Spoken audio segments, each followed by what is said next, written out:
Class चल रही है, बाद में लेना, वही रखे हैं ऊपर ही।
हाँ, आप लोग अपने फ्रेंड्स लोगों को भी मैसेज कर दो, जिनको भी डाउट क्लास थी डीएच पैरामीटर वाला पार्ट आज मैं कवर करा देता हूँ ना, अगर किसी को कुछ डाउट्स होंगे तो प्लीज आप अपने फ्रेंड्स को बोल दीजिए ज्वाइन करें। Yes sir.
5 मिनट्स वेट करेंगे, 7:10 से स्टार्ट कर दूंगा मैं, है ना।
चलिए ठीक है, अब और स्टूडेंट्स का वेट नहीं कर रहे हैं हम। मैं शेयर करता हूँ आप लोगों के साथ में।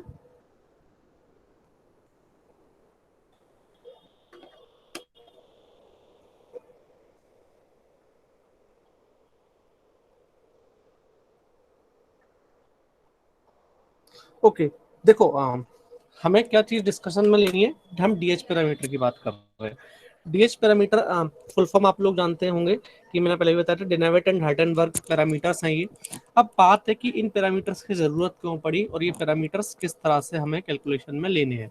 ठीक है, ये एक बार मैं वीडियोस कह रहा हूँ, क्लास में लाइव में आपको समझा रहा हूँ, इस चीज को समझे। That we are talking about the DH parameters.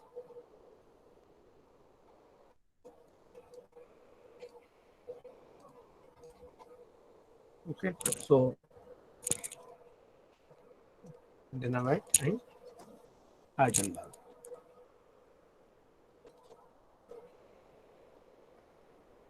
ठीक है, जैसे कि नाम से क्लियर हो रहा है कि डिनेवेट एंड हार्टनबर्ग डेफिनेटली ये साइंटिस्ट रहे होंगे जिन्होंने रिसर्च की होगी इन डीएच पैरामीटर्स की। So this is called the DH parameters. अब बेसिकली देखिए डीएच पैरामीटर्स है स्क्रीन प्रेजेंट नहीं हो रही क्या चीज। सर, स्क्रीन प्रेजेंट नहीं हो रही। स्क्रीन प्रेजेंट नहीं हो रही आप लोगों के साथ में? हो रही है सर। हो रही है बेटा, हो रही है। आप एक बार अपना फिर से रिज्वाइन कर लो मीटिंग, है ना। देखिए तो डीएच पैरामीटर बेसिकली जरूरत क्यों है। डीएच पैरामीटर्स के पहले हम क्या चीज पढ़ रहे थे, हमने होमोजेनियस ट्रांसफॉर्मेशन मैट्रिसेस पढ़ी थी। ठीक है, हमने क्या पढ़ा था कि हम लोगों ने बेसिकली पढ़ा था हमारा HTM। ठीक है, HTM का मतलब क्या था हमारा,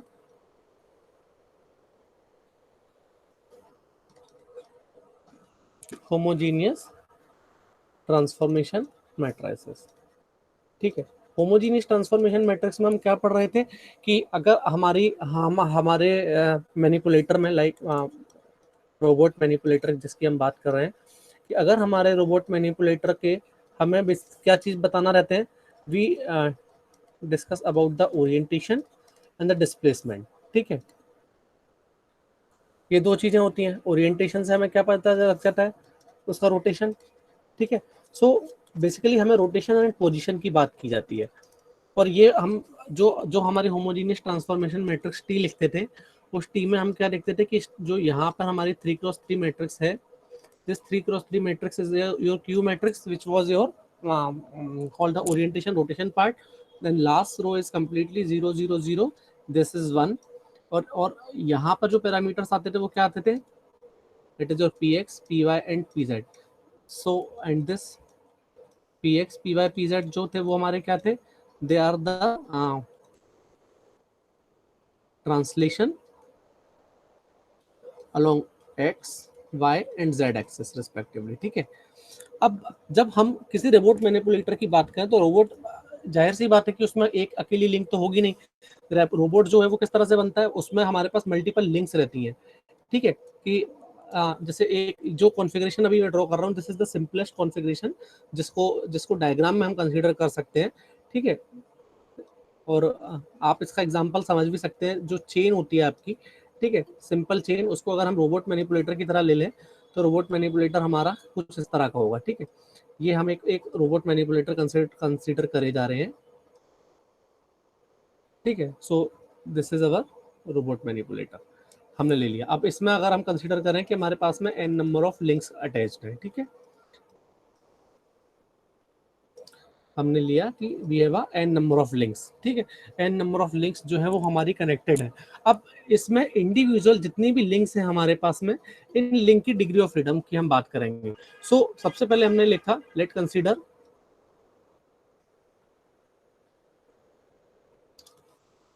रोबोट हैव n लिंक्स। ठीक है, n लिंक्स जो रोबोट से अटैच्ड है। Now each link have single degree of freedom. ठीक है, कि अभी इसमें सिर्फ एक ही तरह का मोशन अवेलेबल हो सकता है, दैट इज ये सिंगल डिग्री ऑफ फ्रीडम है। ठीक है, कि आइदर जो जो सिंगल लिंक की बात की जा रही है। ठीक है, याद रखिएगा कि अभी हम सिर्फ इस पॉइंट की बात कर रहे हैं कि इतना पार्ट हमारे पास है कि अगर जो एक आपकी जो भी कोई चेन होती है, ठीक है, वो चेन आपकी जिस जिस जिस तरह से इस तरह से कनेक्टेड रहती है, अब अगर हम इस चेन में से अपना कोई एक ग्रूव निकालना है, ठीक है, अगर अकेला ये ग्रूव बचे तो ये हमारे पास में किस तरह का मोशन कर सकता है कि either we can rotate it और वी कैन डिस्प्लेस इट, ठीक है। यानी कि ये हमारे पास सिर्फ एक ही तरह का मोशन देगा, दैट्स वाई इसका डिग्री ऑफ फ्रीडम कितना होता है, 1 होता है, ठीक है। अब हमारा काम क्या है, बेसिकली हमारा काम है कि ये हमारा एंड इफेक्टर है, ठीक है। Now our task is to control this end effector, so our main M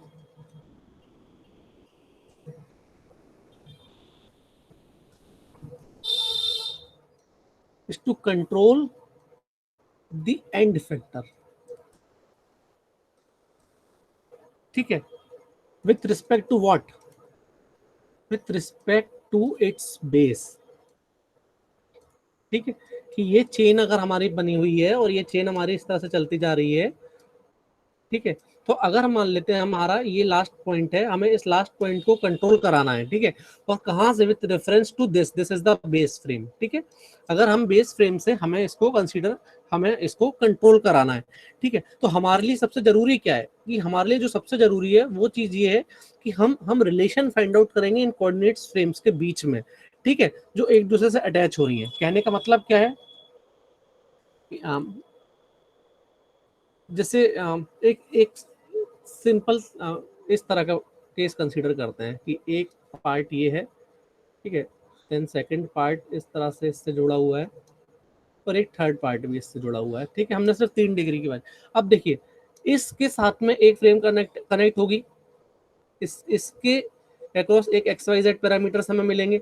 मान लेते हैं कि ये फर्स्ट लिंक है, so this is X1 Y1 Z1। Similarly इस फ्रेम के साथ में हमें पैरामीटर्स मिलेंगे, that is X2 Y2 Z2, और फिर हमारे इस फ्रेम के साथ पैरामीटर कोऑर्डिनेट्स मिलेंगे, that is X3 Y3 and Z3, ठीक है। अब हमारा काम क्या है कि ये जो कोऑर्डिनेट्स फ्रेम बनी, ठीक है, नाउ यहाँ पर अगर हम कोऑर्डिनेट्स फ्रेम्स लिख लें अपनी, ठीक है, हमारे पास यहाँ पर बता सकते हो कितनी कोऑर्डिनेट फ्रेम्स रहेंगी, एनीवन कैन आंसर? हेलो 9। आप लोग 9 बेटा, कोऑर्डिनेट फ्रेम्स की देखो, कोऑर्डिनेट अच्छा, कितने हैं, कोऑर्डिनेट फ्रेम्स, ओके, ठीक है, 9। देखो नहीं 9 नहीं बेटा, कोऑर्डिनेट फ्रेम्स हमारे पास में 3 होंगी यहाँ पे। क्यों? क्योंकि एक फ्रेम हमने यहाँ पर इस कोऑर्डिनेट के साथ में अटैच्ड है, एक फ्रेम ये है, एक फ्रेम ये है। हमने हम इनको फ्रेम कंसीडर करते हैं ना, जो हम जितने भी मेरे आपने वीडियोस देखे होंगे उनमें मैं जब भी आपको एक्सेस ड्रॉ करता हूँ तो ये कोऑर्डिनेट्स हैं, और ये हम क्या कंसीडर करते हैं कि दिस इज फ्रेम 1 या this is fixed frame F, ठीक है। नाउ अगर हम यहाँ पे कहीं एक पॉइंट लेते हैं तो हम ये कंसीडर कर लेते हैं कि this parameters is suppose XM YM and ZM and this is frame M, okay.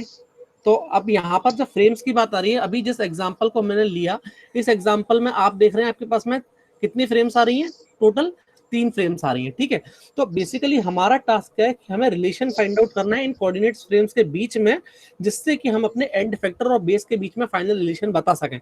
That is हमारा टास्क क्या है कि हमने अगर ये कंसीडर कर लिया कि this is frame F1, this is frame F2 and this is frame F3, okay, so our main aim is to find the relation between, मैं सीरियल से लिखता हूं, ठीक है, that is between frame 1 and frame 2, then frame 2 and frame 3, और इससे हमारा क्या होगा कि जब हम फ्रेम 1 से फ्रेम 2 पे गए, फ्रेम 2 से फ्रेम 3 पे गए, और frame 3 is attached with what, it is attached with your, suppose कर लीजिए यहाँ पर एंड इफेक्टर लगा हुआ है। सो अगर एंड इफेक्टर के कोऑर्डिनेट्स को हम कंसीडर कर लेते हैं X4, this Y4 and Z4, so your frame 3 is attached with your end effector, ठीक है। तो अब हमारा टारगेट क्या है, बेसिकली हमें इनके बीच में रिलेशन पता लगाना है। अगर इनके बीच का हमें रिलेशन पता लगा लेंगे तो डेफिनेटली हम क्या कर पाएंगे कि हम फ्रेम 1 के कोऑर्डिनेट्स हमारे पास हैं, हम फ्रेम 1 से कंट्रोलिंग करेंगे, फ्रेम 1 की कंट्रोलिंग करके हम पहुंचेंगे फ्रेम 2 पर, फ्रेम 2 से फ्रेम 3 पर, और इसी तरह से हम कहाँ पहुंच जाएंगे, अपनी लास्ट फ्रेम पे। अब जैसे एग्जांपल कंसीडर करते हैं हम कि आपने जो मैं बना रहा हूँ डायग्राम, आप इसको बहुत अच्छी तरह से पहचान जाएंगे, ठीक है।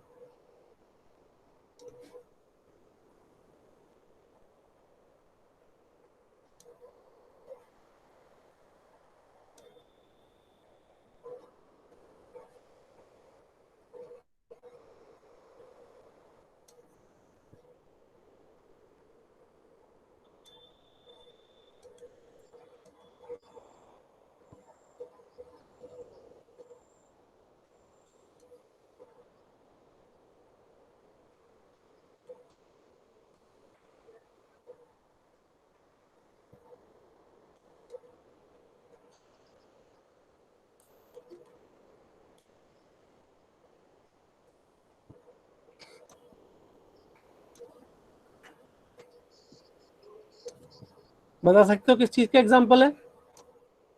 सर ये साइकिल की चेन देखिए, हाँ साइकिल की चेन सर, है ना, ये उसके साइकिल की साथ चेन का एग्जांपल, ठीक है। अब आप देखो बेसिकली होता क्या है, जब आप यहाँ पे आप फोर्स अप्लाई करते हो, ठीक है, यहाँ आपके फोर्स अप्लाई करने पर होता क्या है, आपने सपोज कंसीडर कर लीजिए कि ये आपका क्या है, दिस इज योर बेस, ठीक है। अब आपने यहाँ पर बेस पर फोर्स अप्लाई किया, और बेस पर फोर्स अप्लाई करने से आपके क्या होगा, चेन के हर ब्लॉक में मूवमेंट होगा। जैसे अगर आपकी चेन कुछ इस तरह से अटैच्ड है, ठीक है,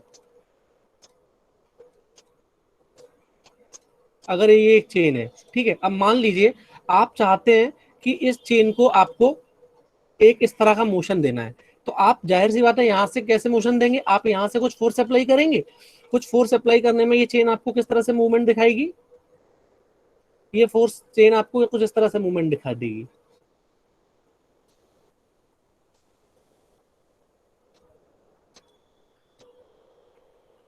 ठीक है, इस तरह से ये पूरा का पूरा चेन हमारा मूवमेंट करेगी। तो है क्या कि हमें बेसिकली बेस फ्रेम से जो हमारी एन नंबर ऑफ फ्रेम्स बनी ना, उनके बीच का हमें रिलेशन पता लगाना है, उनके बीच के रिलेशन को ही बताने का जो तरीका है ना, that is the DH parameters, ठीक है।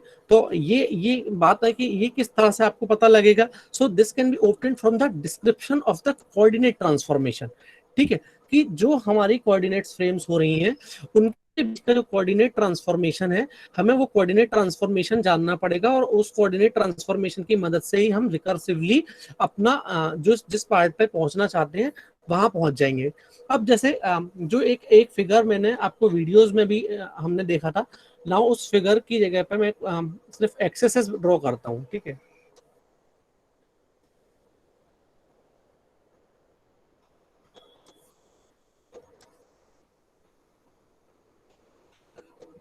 So I draw these three excesses.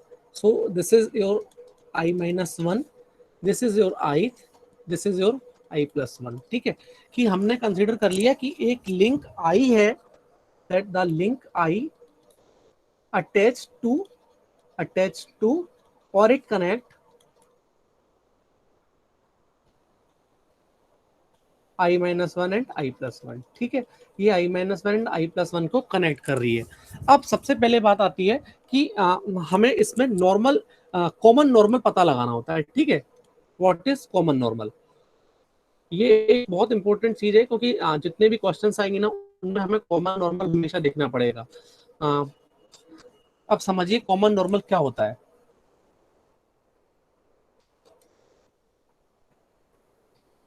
मैं कोशिश करता हूँ कि इस फिगर को जिस तरह का बना रहा हूँ उसमें आपको 3D रिप्रेजेंटेशन समझ में आ जाए, क्योंकि 3D के बिना कॉमन नॉर्मल समझाना थोड़ा सा डिफिकल्ट है, but let I try it, ठीक है। ये एक क्यूब मैंने बनाया हुआ है, ठीक है। ये क्यूब में आप जानते हैं कि हमारी फ्रेम्स जो है, अगर इनको मैं ड्रॉ करूँ कुछ इस तरह से, ठीक है, सिर्फ मैंने ये फ्रेम्स ड्रॉ की। अब आप देख सकते हो कि आपके क्यूब्स की जो साइड्स होती है, सारी साइड्स एक दूसरे के कैसे होती हैं, कितने डिग्री एंगल पर होती है क्यूब्स की साइड्स, 90। ठीक है। यानी कि इस साइड का इस साइड से एंगल 90 है, इन दोनों साइड्स का भी आपस में एंगल 90 है, और खास बात है इन दोनों साइड्स का भी आपस में एंगल 90 है। अब अगर आप रूम की एक बात करते हैं, ठीक है, कि हमारा एक रूम जो रहता है उस रूम में हम क्या बताते हैं, हमारा एक कॉर्नर की अगर हमने कंसीडर कर ली सिचुएशन तो कुछ इस तरह की रहती है, ठीक है, कि ये हमारे रूम की लेंथ है, sorry this is the height of our room, ठीक है, then this is second wall and this is the adjoining third wall. अब आप देख रहे हैं, अब आपको यहाँ पर कॉमन नॉर्मल का फंडा समझना है।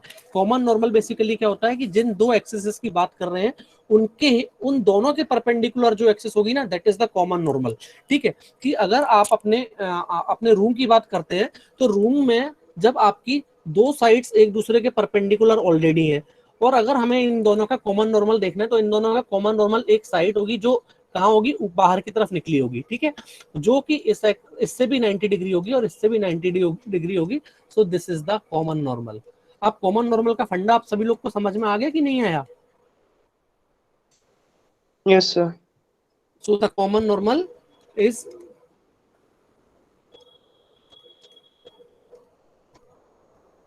a plane which is normal. It means the perpendicular to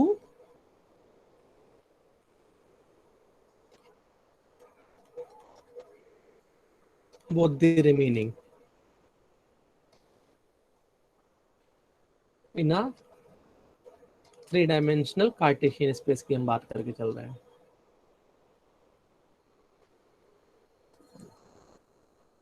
ठीक है, तो यहाँ पर जब हमने ये देखा, अब हमें इसमें करना क्या है कि जो हमने अपना फिगर बनाया था उसमें हमने ये कंसीडर किया कि जो एक्सेस आई का जो जॉइंट है वो हमारा क्या कर रहा था, लिंक i-1 और i+1 को ज्वाइन कर रहा है। ये देख लीजिए कि दिस इज, इसको अगर हम बढ़ाते जाएंगे, so this axis i access,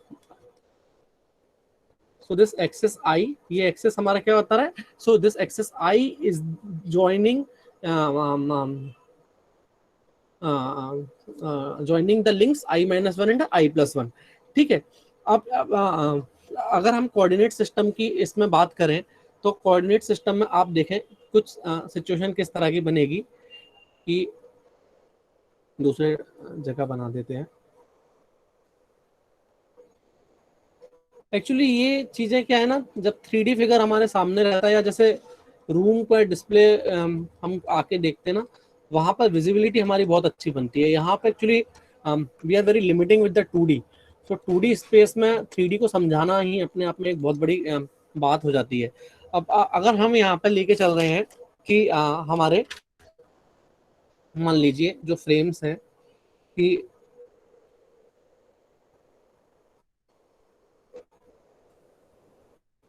this is making an angle of alpha i-1 and this is your y-axis of i-1, this is your x-axis of i-1. Similarly,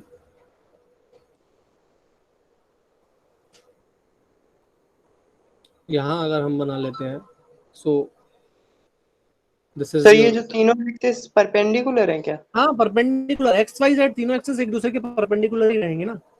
नहीं जी, ये जो डॉटेड लाइन जो आपने बनाई ये सब परपेंडिकुलर है क्या? हाँ, ये नहीं, ये डॉटेड लाइन मैंने जॉइंट्स बताए हैं। देखो जैसे एक लिंक ये है,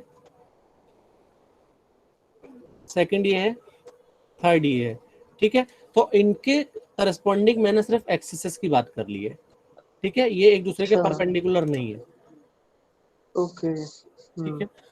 देखिए परपेंडिकुलर की बात आएगी जब जब हम सिर्फ फ्रेम की बात करेंगे, ठीक है, जब हम कोऑर्डिनेट्स की बात करेंगे, ठीक है। तो जैसे अगर हम i-1 के लिए और i के लिए निकालने की बात करेंगे तो हमें ये देखना होगा कि इन दोनों के परपेंडिकुलर जो जो कॉमन नॉर्मल बन रहा होगा, that is called the common normal. Otherwise हम हमेशा कंफ्यूजन में बने रहेंगे कि कॉमन नॉर्मल है कि नहीं है, ठीक है।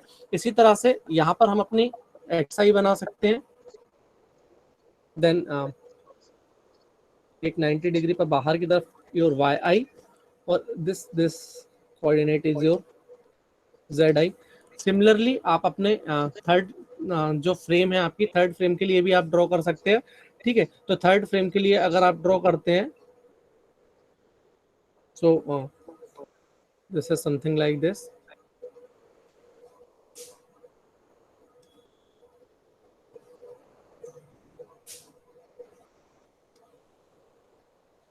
ठीक है, like xi yi xi plus 1 yi plus 1 and z your I plus 1.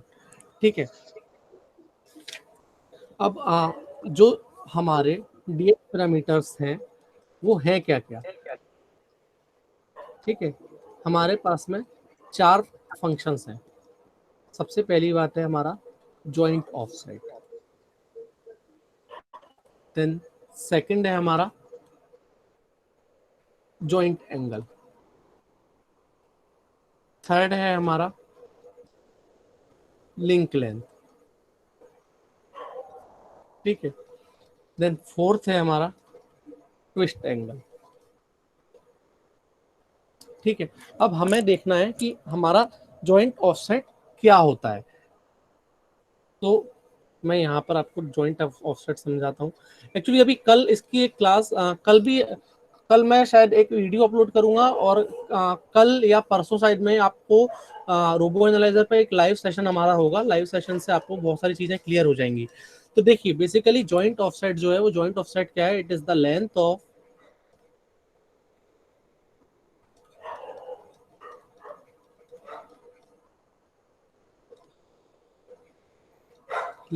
the intersection of the common normal.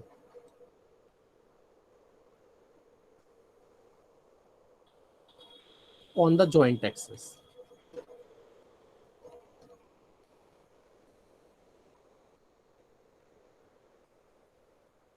ठीक है, हम जॉइंट एक्सिस ZI लेके चल रहे हैं अधिकतर केस में। ठीक है, अब इसको समझे कि जॉइंट ऑफसेट क्या होता है। आप देख रहे हैं कि this is the length of the intersection of the common normal. ले लिया हमने एक सिंपल सा एग्जांपल,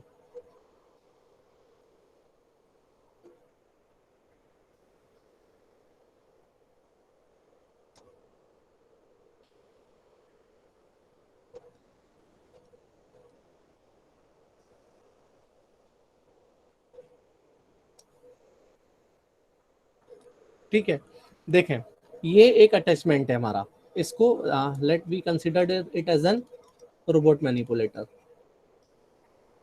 ठीक है, तो जॉइंट ऑफसेट क्या है, joint offset is the length of intersection of the common normal on the joint axis. अब आप ये देखें कि अगर हम बात करते हैं इन दो एक्सिस, इन दो की, ठीक है, जैसे this is the link 2, this is the link 3। ठीक है, अब इन दोनों लिंक्स के बीच का जो कॉमन नॉर्मल होगा, ठीक है, इन दोनों का कॉमन नॉर्मल क्या होगा, इन दोनों का कॉमन नॉर्मल ये एक्सिस होगी हमारी, this axis is the common normal. ठीक है, नाउ इसकी जो लेंथ होगी ना, ये लेंथ हमारी क्या हो गई, ये लेंथ हमारी हो गई जॉइंट ऑफसेट। अब समझ गए सभी लोग जॉइंट ऑफसेट क्या होगा। ठीक है, अब देखो अभी वीडियो चला नहीं पाऊंगा, अभी इतना टाइम नहीं बचेगा। अभी आप इसे समझो। ठीक है, so the first parameter is your joint offset. So this joint offset is the length of the intersection of the common normal about the joint axes. ये भी याद रखेंगे कि जॉइंट एक्सेस की बात करी जा रही है यहाँ पे। अब जॉइंट एक्सेस आपका x है, y है, z है, ये आपका डिपेंड करता है, ये आपको अपना कॉन्फ़िगरेशन से समझना रहेगा। देन सेकंड जो बात आई हमारी, सर जॉइंट ऑफसेट लिंक 1 पे डिपेंड करता है, वो कितना बड़ा छोटा है। ये सभी लिंक्स पे डिपेंड करता है, ये सभी लिंक्स पे डिपेंड करेगा।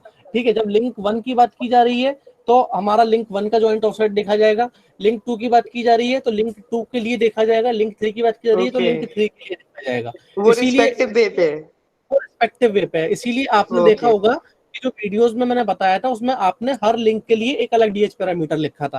ठीक है, यानी कि जब हम इस ये जो कॉन्फ़िगरेशन हमारा दिया है, इस कॉन्फ़िगरेशन के लिए लिखेंगे तो हमारे पास में बेसिकली डीएच पैरामीटर की अगर टेबल लिखोगे तो टेबल में कितने आपके कितने बाई कितने की टेबल बनेगी, बता सकते हो। वहां बनेगी 3x4 4 लिंक क्रॉस 1 2 3, यानी कि नंबर ऑफ रोज 3 रहेंगी, और यहाँ पे पैरामीटर्स क्या रहेंगे, joint offset d i, then theta i, then a i, then alpha i. ठीक है, तो ये आपकी जो मैट्रिक्स बनेगी फाइनली कितने की बन जाएगी, 3x4 की। 3 ठीक है, देन सेकंड जो आपका पैरामीटर है वो क्या है आपका, it is the joint angle. ठीक है, so what is this joint angle, so this joint angle is the angle between the orthogonal projection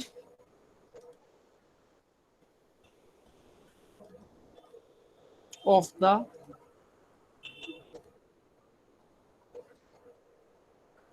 common normal to a plane normal to joint axis। ठीक है, अब इसको समझेंगे। सबसे पहले आप लोग जानते हैं कि ऑर्थोगोनल क्या होता है? परपेंडिकुलर। ऑर्थोगोनल का मतलब होता है कि देखिए परपेंडिकुलर भी ठीक है वर्ड, बट आप ऐसा समझिए कि अगर आपके पास में दो फंक्शन दिए हुए हैं, द फंक्शन x1t और फंक्शन x2t। ठीक है, सो अगर हम इन दोनों फंक्शंस x1t और x2t को इंटीग्रेट करते हैं in a common time period, suppose 0 to t, तो इनकी वैल्यू क्या आनी चाहिए, 0 आनी चाहिए बेटा। सर स्लोप से डिटरमाइन नहीं कर सकते कि अगर दो फंक्शन है उनका अगर स्लोप निकाले तो m1 into m2 equal to -1 होना चाहिए। नहीं तो स्लोप से क्या चीज निकलेगी, आप क्या देखना चाह रहे हो बेटी? बेसिकली हमें ऑर्थोगोनलिटी प्रॉपर्टी की बात की जा रही है यहाँ पे। दो वेक्टर्स हमारे ऑर्थोगोनल जब होते हैं, जब उनका अगर हम एक कॉमन टाइम इंटरवल में और अगर उनका इंटीग्रेशन करते हैं तो हमें समझ में आता है कि उनका इंटीग्रेशन 0 होता है। ठीक है, अब ये इंटीग्रेशन जैसे बात है, अब मैं आपको समझा देता हूँ कि ये 0 की बात क्यों होती है। ठीक है, जैसे हम हमेशा कहते हैं कि sine function and cosine function they are orthogonal. ठीक है बेटा, अभी आपको समझ में आ जाएगा जीरो वैल्यू कैसे होती है। अब देखिए ये साइन फंक्शन मैंने ड्रॉ किया, ठीक है, और अब मुझे यहाँ पे क्या ड्रॉ करना है, अब मुझे सेम टाइम पीरियड में डेट इज 0 से 2 पाई के बीच में कॉस भी ड्रॉ कर देता हूं मैं। ठीक है, तो आप जानते हैं कि कॉस की वैल्यू किस तरह से चलती है। अब आप देखिए, अब आप जब इसका इंटीग्रेशन निकालेंगे तो इसका इंटीग्रेशन क्या आएगा, इंटीग्रेशन बेसिकली क्या होता है, समेशन होता है ना इंटीग्रेशन में। तो आप देख रहे होंगे कि जब हम निकालेंगे तो हमारे पास वैल्यू कितनी आएगी, 0। ठीक है, तो इसलिए हम कहते हैं कि ऑर्थोगोनलिटी जो प्रॉपर्टी है वो ऑर्थोगोनलिटी प्रॉपर्टी यही बताती है कि either our two signals are integration of these two signals in common time interval should be 0। ठीक है, जब आप प्लेन की बात कर रहे हो तो प्लेन में हम उसे परपेंडिकुलर जो आपने कहा था वो बात सही है आपकी, बट जो मेरे को ये बताना था कि what is orthogonality property in case of a signals, कहीं भी आपसे पूछी जाती है तो आप ये बता सकते हैं। ठीक है, अब जॉइंट एंगल की, आप जॉइंट एंगल बेसिकली क्या है कि जब हमारी हम second that is the joint angle को समझ रहे हैं अभी।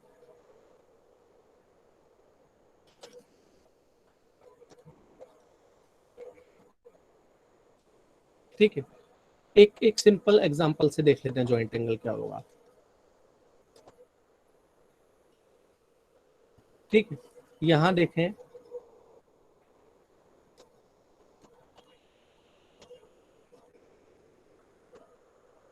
आपको एक्सिस दी हुई है x1 एंड y1। ठीक है, यहाँ से एक लिंक है जो आपकी अटैच्ड है, और वो लिंक आपकी जहाँ जा रही है वहाँ के आपके क्या क्या है, x2 and this is y2, then again one link is there. Now अब आप देखिए कि इन दोनों एक्सिस के, ठीक है, x1 y1, आपकी डेफिनेशन क्या थी जॉइंट एंगल की, so this is the angle between the orthogonal projection of the common normal. ठीक है, अब x और y का कॉमन नॉर्मल क्या होगा, x और y का कॉमन नॉर्मल अगर आप इस तरह से बनाते हैं तो क्या हो जाएगा, हम इसको ले लें अगर z। ठीक है, तो अगर हम इस z को ये क्योंकि बाहर की तरफ होगा, ठीक है, 3 डायमेंशनल व्यू में, तो इसका कॉमन नॉर्मल x2 हो गया। तो नाउ इसका कॉमन नॉर्मल x2 इन यहाँ पर जो एंगल बना रहा है ना, this angle is called what, your joint angle, ठीक है, this is the joint angle. Now similarly अगर यहाँ पर हमारा एक और लिंक अटैच हम कर देते हैं, तो उस लिंक के केस में अगर हम अपना एंगल निकालेंगे, so this angle is your, sir हाँ सर ये अपन जो जॉइंट एंगल निकाल रहे हैं जेड के रिस्पेक्ट में निकाल रहे हैं x1 के रिस्पेक्ट में? देखो हम ये बात कर रहे हैं कि जॉइंट एक्सेस हमारी क्या है, ठीक है, जॉइंट एक्सेस है हमारी यहाँ पे जेड आई, ठीक है, जेड जॉइंट एक्सेस जो हमने लिए है यहाँ पे, जॉइंट एक्सेस हमारी है जेड, ठीक है, और कॉमन नॉर्मल से हमारे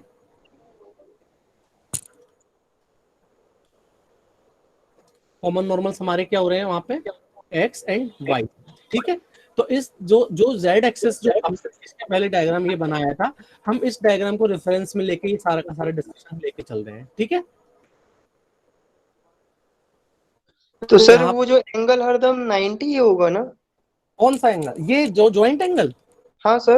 नहीं बेटा, देखो जॉइंट एंगल 90 नहीं होगा, ये बेसिकली वो है क्या, अब आपको प्रोजेक्शन की बात की जा रही है, ठीक है, कि आपका जो ऑर्थोगोनल प्रोजेक्शन बन रहा है हमारा उस एक्सिस पर, उस प्रोजेक्शन का कितना एंगल जा रहा है, ठीक है। कि मैं आपको फिगर से समझाता हूँ कि देखिए,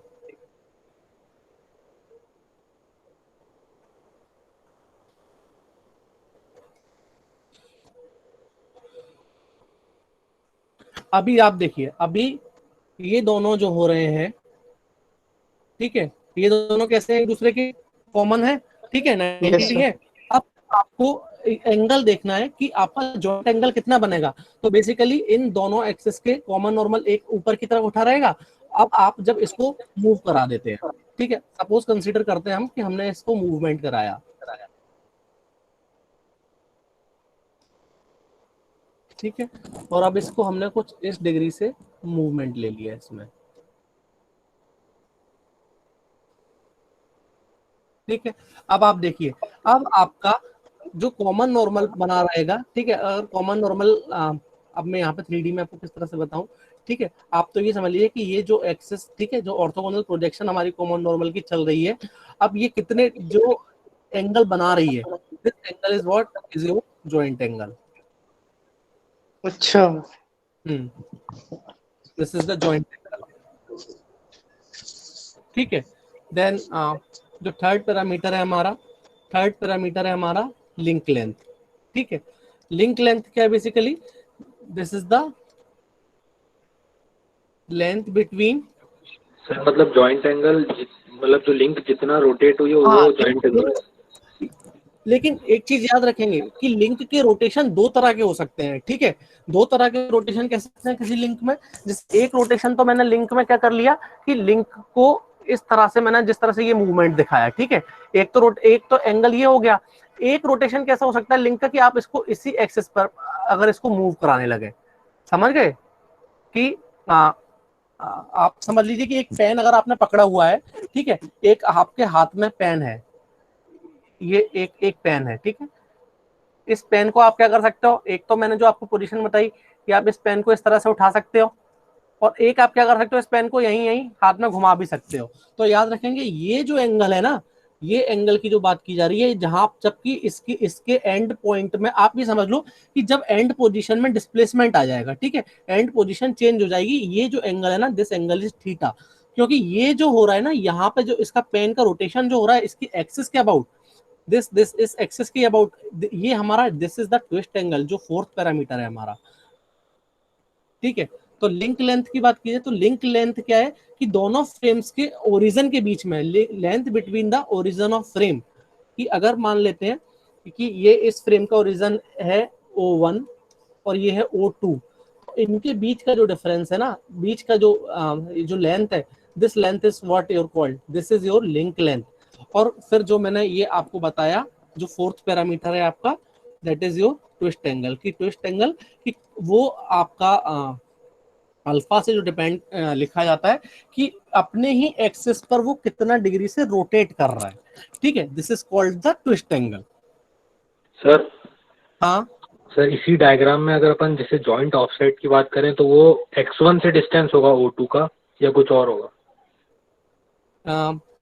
एक बार क्वेश्चन रिपीट करो, मुझे क्वेश्चन समझ सुनाई नहीं पड़ा। सर ये डायग्राम में अगर अपन जॉइंट ऑफसेट की बात करें तो वो O2 जो जॉइंट है एक उसका मिनट ऑफसेट क्या होगा? एक मिनट जस्ट वेट करो। इस डायग्राम की बात कर रहे हो, इसकी कर रहे हो? यही वाला जिस पे सेकंड आपने नंबर टिक अभी लगाया सर, पहला वाला। ये this one. Yes okay, sir. इसमें आप पूछना चाह रहे हो इसमें जॉइंट ऑफसेट कितना होगा? हाँ ठीक है, सर। इसमें देखो आपका जॉइंट ऑफसेट जो बताया था, जॉइंट ऑफसेट क्या होगा?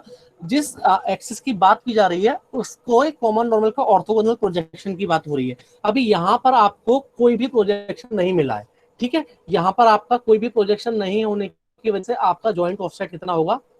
0। अभी इसमें कोई भी सर जॉइंट ऑफसेट नहीं है। सर जॉइंट जॉइंट ऑफसेट का अगर हिंदी में अगर मतलब निकालें तो मतलब वो कौन सी, वो जो दूसरा ऑब्जेक्ट है वो यार मैं दूसरे बताता हूँ जॉइंट ऑफसेट समझो, सुनो सुनो। जो जो आपका क्वेश्चन है ना कि हिंदी में समझ लो, हिंदी में आपको मैं बहुत अच्छे से समझाता हूँ, आपको एक चीज अच्छे से समझ में आ जाएगी जॉइंट ऑफसेट। ठीक है,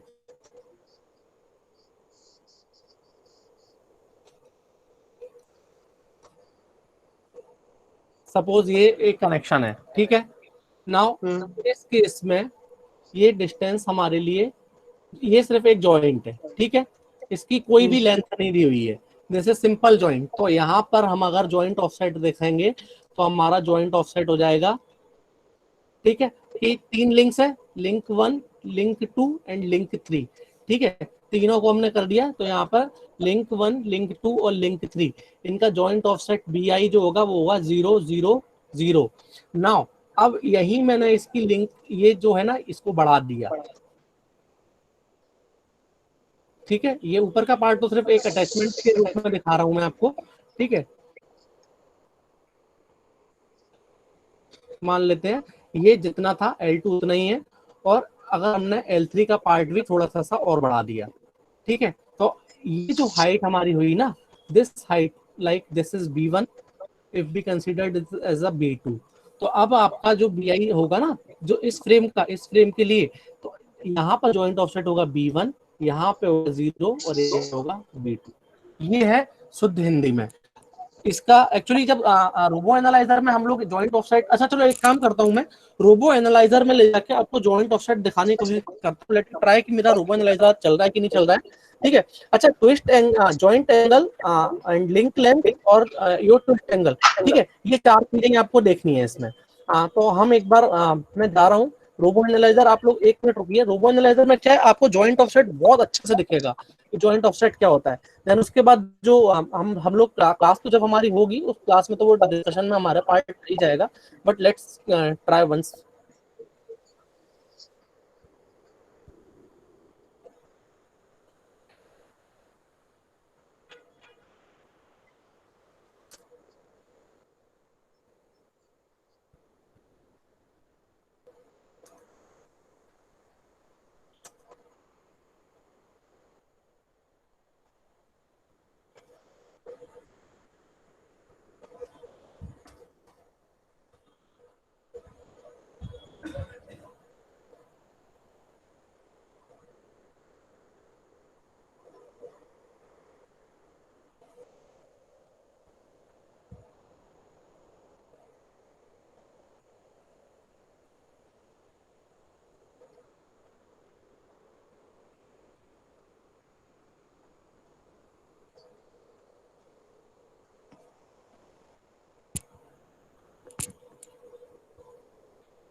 अच्छा, मेरी वॉइस क्लियर आ रही है आप लोग को? कोई डाउट तो नहीं है आवाज में?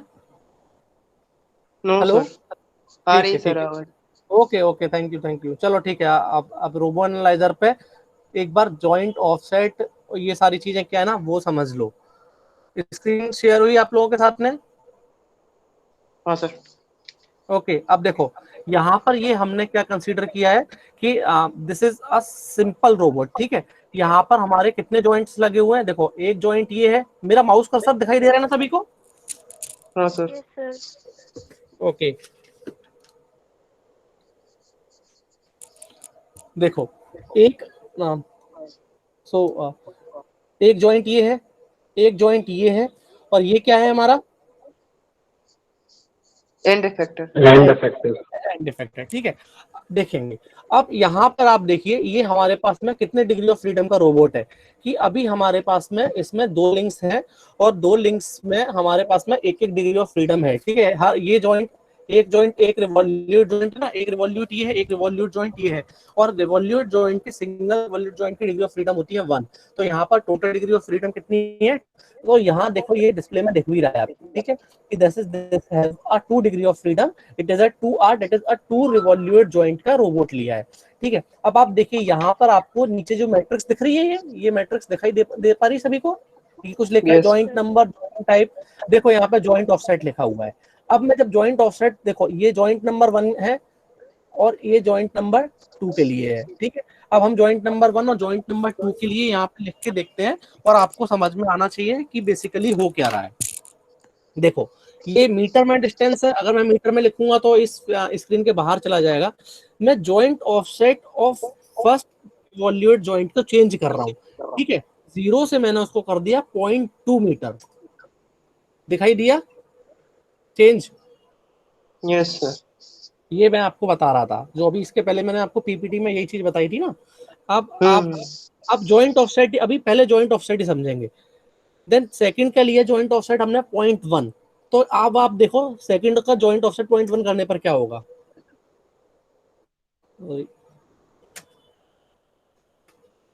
ये देखो ये उठ जाएगा। हाँ। ये बढ़ गया, समझ गए जॉइंट ऑफसेट की कहानी, ठीक है। Yes, sir, समझ गया। देखो देखो जॉइंट एंगल, अभी यहाँ पर हम जॉइंट एंगल इसलिए नहीं देख पाएंगे क्योंकि ये रिवॉल्यूट टाइप का जॉइंट है, यहाँ पे हमारा एक्सेस रोटेशन नहीं होगा, ठीक है। अब लिंक लेंथ देखो, मैं आपको बताया था कि ओरिजिन के बीच की जो लेंथ होगी, ठीक है, दोनों जॉइंट के बीच की, ठीक है, इस ये यहाँ पर एक ये देखो ये बना हुआ है, इसके बीच में यहाँ से ओरिजिन से यहाँ तक की जो लेंथ होगी ना, this length is called your link length. Link length. अभी ये पॉइंट, ठीक है, 0.2 है, मैं इसको 0.3 करता हूँ, आपको दिखेगा डिफरेंस, ये 0.3 बढ़ गई, हाँ सर। ठीक है। सिमिलरली इसको भी मैं बढ़ा देता हूँ, 0.4 कर देता हूँ, ये देखो ये भी बढ़ गई, ओके। अब मैं ट्विस्ट एंगल चेंज करूं, अगर इतना समझ में आ गया तो, हाँ सर। ठीक है। अब देखो ट्विस्ट एंगल याद रखेंगे, ये एक्सिस को देखो, ब्लू ग्रीन और रेड, ब्लू ग्रीन और रेड को ध्यान रखेंगे, मैं इनको रोटेशन करा रहा हूँ, ठीक है। मैंने ट्विस्ट एंगल में रोटेशन दिया 90 डिग्री, देखा आपको चेंज, हाँ सर। इसको नहीं दिख पाया,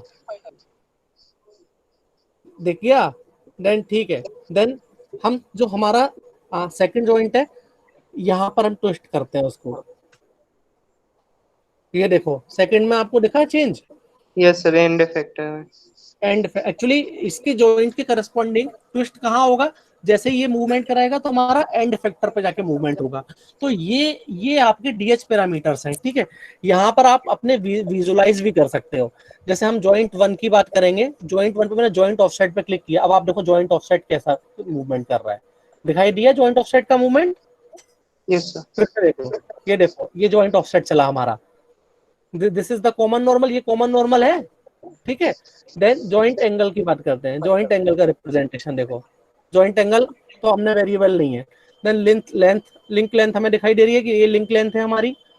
देन ट्विस्ट एंगल, अब देखेंगे मैं ट्विस्ट एंगल में क्या आ रहा है कहानी, देखो ट्विस्ट एंगल, ये इस तरह से हमारा ट्विस्ट एंगल मूव किया, क्लियर।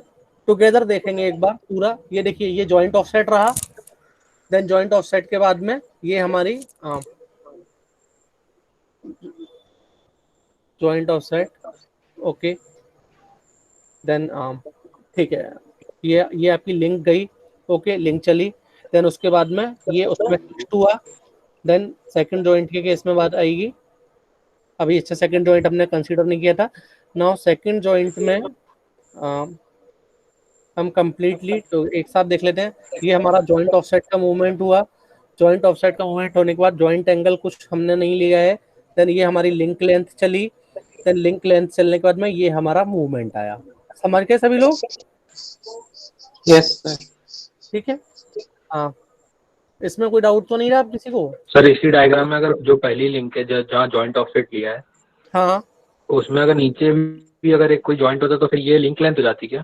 नहीं नहीं, मैं क्वेश्चन नहीं समझा, एक बार बताओ ना, बताओ क्या क्वेश्चन था, एक बार रिपीट ये करो। ये ये जो सर आपने जॉइंट को एक्सटेंड किया है, जिसको अरे, अपन वो नहीं जॉइंट जॉइंट ऑफसेट कह रहे हैं। वन या जॉइंट टू?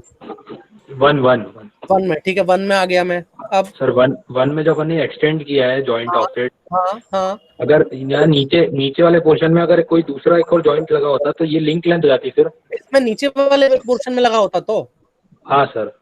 अरे तो भाई वो तो समझो, देखो ये तो सीधी सीधी कहानी है कि तुम्हारा कहने का मतलब है कि सर अगर ये रोबोट को हम मैं 90 डिग्री का शिफ्ट शिफ्ट करा दूं, ठीक है, तो ये एक्चुअली जॉइंट ऑफसेट तो यही रहेगा। लिंक लेंथ क्या होगी? अगर यहां से एक अटैचमेंट और लगा होगा, जैसे ये लगी हुई है, देखो ये लिंक लेंथ है, ये लिंक लेंथ है, ये तो जॉइंट ऑफसेट ही है, तो ये तो जॉइंट ऑफसेट ही रहता, लेकिन इसके नीचे एक लिंक लगती और लिंक लगने के बाद में उसमें एक और जॉइंट लगता, तो लिंक लेंथ हो जाती। है ना। आप देखो, मैं आपको बताता हूँ, डिग्री ऑफ फ्रीडम हम 3 कर लेते हैं, 2 से 3 कर लेते हैं। अभी सिर्फ मैं आज आपको रिप्रेजेंटेशन दिखा रहा हूँ ना, बाकी इस पर पूरा का पूरा क्लास आपकी मैं कल से लूंगा। ये देखो, अब देखा आपको यहाँ पे 3 जॉइंट्स हो गए, जॉइंट 1, जॉइंट 2, जॉइंट 3, ठीक है। चलो आपका वाला ही डायग्राम पे इसको पहुंचाते हैं हम ऐसा करते हैं कि let's make it a 90 degree angle. Oh sorry, control Z, इसमें कंट्रोल जेड नहीं चलता, तो मैं वो उस फिगर पे बनाने की कोशिश करता हूँ कि आपको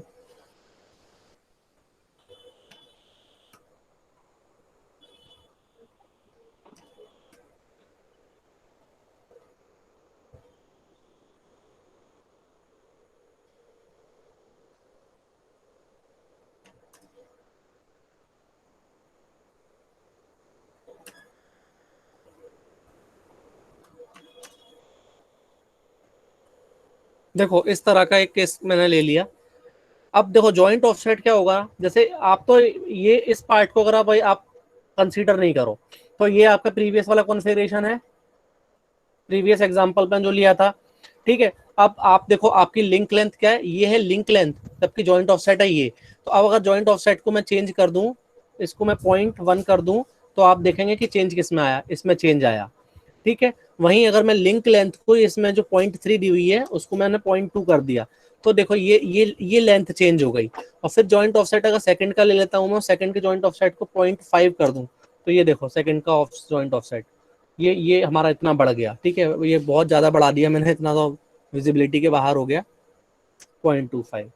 आप समझ गए आप लोग जॉइंट ऑफसेट क्या है, और क्या कहते हैं, आपकी लिंक लेंथ क्या है, ये दोनों में डिफरेंस समझ गए सब सभी लोग? Yes sir. ठीक है। अब यस जो सर। कल कल की जो क्लास होगी ना, कल की क्लास में मैं रोबो एनालाइजर पे ही आप लोगों को क्लास कराऊंगा। हम उसमें देखो हमारे पास में इसमें बहुत तरह के, कि हम 7 डिग्री ऑफ फ्रीडम तक जा सकेंगे, हमारे पास में बहुत टाइप के रोबोट्स हैं, ठीक है, और उन सभी रोबोट्स के कॉन्फ़िगरेशन हम देख सकते हैं। जैसे अभी सर एक बार इसमें हाँ, जॉइंट एंगल और बता देते सर, कैसे दिखता है joint angle? Joint angle, 1 minute रुक जाओ आप, चलो ठीक है मैं आपको बताता हूँ। ये देखो ये इसको मैं 2 डिग्री ऑफ फ्रीडम में बता देता हूँ, है ना, हाँ, टू एक्चुअली में देखो बताइए सर, टू 2 में में ही बता बताइए। देता हूँ जिससे आपको एक बार दिख जाएगा। ये है हमारे हमारे कॉन्फ़िगरेशन, ठीक है। इसमें देखो, इसमें जॉइंट ऑफसेट को हमने वेरिएबल रखा हुआ है, इसमें जॉइंट ऑफसेट की कोई कहानी नहीं हो सकती, because this is a prismatic. Joint angle देखो, अभी पहले आपका जॉइंट एंगल कितना है, 90 डिग्री है। मैं जॉइंट एंगल को चेंज कर रहा हूँ, ठीक है, इसको मैंने 180 किया। अब आप देखो जॉइंट एंगल मूवमेंट दिखा, नहीं देख पाए थे? चलो ये नहीं 90 सर। था, ये 90 था, अभी देख लो, ये 90 ये था। अब इसको मैं 180 करूं, सर 90 कैसे है सर, ये मुझे ये अरे समझाइए। ये 90 भाई, ये देखो ना आपको, अच्छा हाँ, ये आप 90 98 है, है। 90 है। अब इसको हाँ 180 कर देता हूं अगर मैं, तो आप देखो ये कहाँ मूवमेंट कर गया, ये इधर मूवमेंट कर गया अपने प्लेस से, यहाँ यहाँ था, यहाँ से यहाँ चला गया 90 डिग्री का एंगल मूवमेंट लेते हुए। यस। अब देखो ट्विस्ट एंगल देख लो, अगर ट्विस्ट एंगल में अभी चेंज करूं, ट्विस्ट एंगल तो देखो, अब आपको आपकी एक्सेस देख लेना, अभी एक्सेस दिख रही है आपको, रेड ग्रीन और आपकी ब्लू। हाँ अब 180 डिग्री फेस शिफ्ट के बाद ये देखो, समझ गए? कि 180 डिग्री जब आपने ट्विस्ट एंगल किया ना, तो उसने उसके एक्सिस के अराउंड रोटेशन लिया, समझे। ये कैसा जॉइंट है, ये प्रिज्मेटिक जॉइंट है, ये गोल वाई नहीं घूम पाएगा। ये क्या हुआ कि यहाँ से आपको आपका ट्विस्ट एंगल ने आपकी फ्रेम चेंज कर दी, और जब आप अपने जॉइंट एंगल चेंज कर रहे थे तो जॉइंट एंगल में आप क्या हो रहा था, आप अपना डिस्प्लेसमेंट देख रहे थे। सर एक बार वो टुगेदर वाला करके बताइए ना, वो जो मूव करता है वैसा वाला। ये देखो, इसमें एक्चुअली क्या हाँ चलो ठीक है, इस एक बार फिर से देख लो। ये देखो, दिखा आपको कि this is the variable of joint angle, this is the twist angle. ठीक है। मैं कल ये सॉफ्टवेयर बहुत छोटा सा सॉफ्टवेयर है, 10-20 MB का है। इसको डाउनलोड हम लोग कर लेंगे और कल इस पर कुछ एग्जांपल्स भी करके देख लेंगे, है ना। तो उससे आपको और भी कुछ जो डाउट्स आपके होंगे ना, वो सारे के सारे डाउट्स इसके डीएच पैरामीटर्स के क्लियर हो जाएंगे। ये बहुत अच्छा सॉफ्टवेयर है एक्चुअली डीएच पैरामीटर्स एनालाइज करने के लिए, है ना। मैंने प्रेजेंटिंग एंड कर दी है। 8 बज गए हैं। चलो अगर कोई और भी डाउट्स है ना आपके, तो आप लोग मुझे भेज देना। और मैं जो मेरा चैनल आप लोगों ने सब्सक्राइब किया हुआ है, कुछ लोगों ने शायद कुछ लोगों ने सब्सक्राइब नहीं किया है, वो सिर्फ लिंक्स मिलने पर वीडियो देख रहे हैं। बेसिकली देखो, मैं बताऊं कि मैं ग्रुप में शायद शेयर नहीं कर पा रहा हूँ, बट उस पर बहुत वीडियो एक्चुअली डायनामिक्स के 5 वीडियो तक अपलोड कर दिए। शायद अभी तक आप लोगों के पास में 13 या 14 वीडियोज काइनेमेटिक्स तक की हैं। आपका एग्जाम भी है, जाके वो वीडियोस देख लो एक बार, है ना। वीडियोस इस समय सारे ओपन हो चुके होंगे। एक आध जो रह जाएगा वो शायद 9-9:15 बजे ऑनलाइन हो जाएगा, है ना। डायनेमिक्स भी आ रहा है, काइनेमेटिक्स एंड डायनामिक्स तक का पार्ट है ना आपका इसमें मिड सेम में। वो भाई अरे वो देख लो आप, बहुत आसान है, उसमें ज्यादा टफ नहीं है, बहुत सिंपल तरीके से समझाया है मैंने, है ना। और कोई भी डाउट आए तो आप लोग मुझे मेल करते रहना, ओके सर। है ना। ठीक है, मैं एंड कर रहा हूँ मीटिंग। डीएच पैरामीटर्स क्लियर है सभी को? हाँ सर। Okay, thank you.